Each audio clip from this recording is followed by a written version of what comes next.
فهذه السيدة ستبقى دائما تجمعنا وتجمع قلوبنا إلى بعضنا البعض.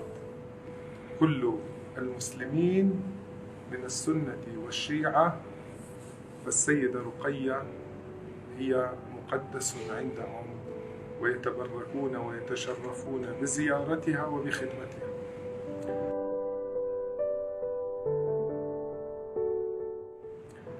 وإلى أهلنا ومحبينا ومراجعنا العظام وكل من يتساءل ويتخوف ويخاف على مقام السيدة رقية عليها السلام، نقول لهم بحمد الله في العهد الجديد لم يمس المقام بأي سوء قط.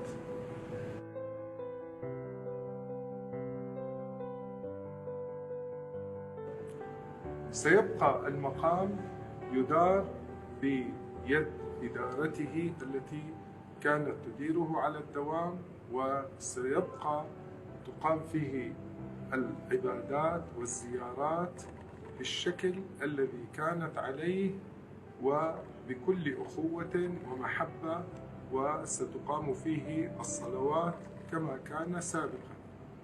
وهذا الأمر نريد أن يعلمه الجميع، فإن المقام سوف يفتح وهو بخير، وها نحن أمام مقام السيدة رقية عليها السلام.